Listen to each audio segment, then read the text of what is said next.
So last night I did a warning stream talking about Palworld, the game that the indie YouTube scene is pretending is like gonna be the Pokemon killer. It's gonna be some big thing. It has 500,000 concurrent players on Steam. It's sold over 1 million copies. It's over for the Pokemon company. It's over for Nintendo, right? I talked about what people were gonna do. And, yeah, I was right. Like, all day long, we were bombarded with ridiculous notions that, like, oh, this game is a masterpiece. Oh, look at me play this game. Oh, look at how great it is. And now that the hype session is over, much like Temtem before it, the game is completely forgotten. It is dwindling in popularity. More and more people are starting to notice, like, what's going on. The game is being shilled. You know, YouTubers aren't exactly the biggest advocates for game quality anyway, right? They just jump onto trends, right? So with that in mind, with what's been going on, like, what can we learn from this, right? What can we learn from this experience? Well, first of all, it doesn't seem to be possible to use the same kind of techniques to prop up a game like this that the industry uses for Baldur's Gate 3 or whatever, right? Because Overwatch had, like, a similar kind of, like, thing where people came out and they tried screaming about, oh man, there are no colorful online shooters in this market. Overwatch is completely unique in this regard. And then meanwhile, like, Splatoon came out last year, was better put together, like, remained relevant longer, right? Was more unique and creative and had more interesting characters, right? Splatoon stomped Overwatch in every single way, shape, and form. But for the first 10 years, almost, yeah, about half that long, about 5 years. For the first several years, people were saying the exact opposite. Until Overwatch completely fell off a cliff, people were saying Overwatch was this big phenomenon. 40 million players online at once or something like that. It's one of the most popular things ever. Well, if it was so popular, it wouldn't have fallen off the way it did. Okay? Like, I don't understand what's so hard to understand about this. And meanwhile, like, Splatoon is still going.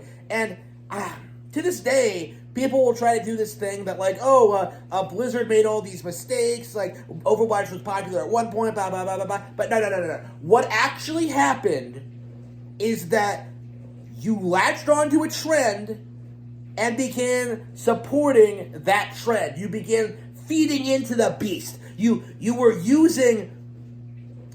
part of the process of pretending this game was some Game of the Year contender, right? When in reality, it wasn't really relevant in any way, shape, or form. Overwatch is a really interesting example because right now you can't even go back and play the Overwatch that people supposedly liked. That was the thing with World of Warcraft, was that, like, people thought that, like, oh, if we just go back to WoW Classic, it'll be good again. But that didn't happen, right?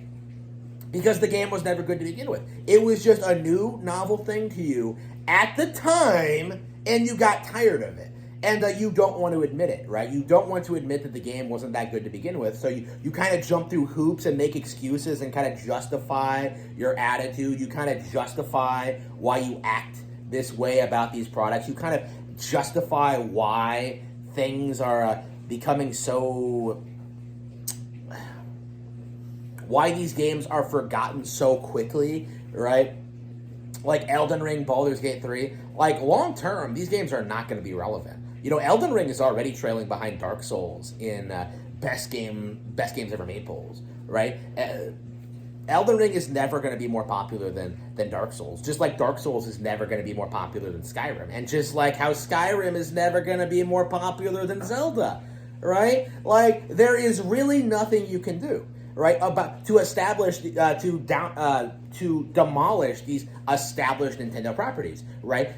By saying that, like, Palworld is going to, like, beat Pokemon, you would have to have a TCG, you would have to have a merchandise line, you would have to have, an anime adaptation, you would have to have, like, all of this stuff, right? All of these highly successful, lucrative products on top of the video game franchise, right? And whatever you think about the video game franchise right now, like, there's no denying that Pokemon is actually doing quite a bit better in those other avenues, right? Because I would have said before Gen 8, like, before Dexit, like, the big controversial thing people had about the brand was how the anime was being treated, how they didn't retire Ash, and how they weren't, like, really evolving the formula, and how, like, it was in this weird spot like old fans didn't want to keep watching it, but new ones weren't really coming in, so they decided to finally retire Ash as a character and bring in some new people and like finally get some fresh blood in there and finally get some more creative storytelling and finally do some more things.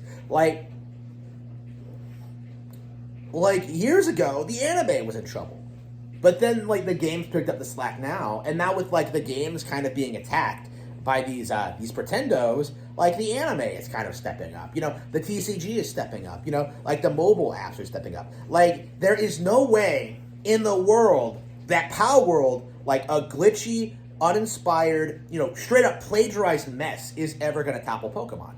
And that was obvious to me from the beginning, before I even looked at what the game was and what it was like. And before I started realizing that, like, wow, these are just Pokemon designs with, like, different typings and different colors, right?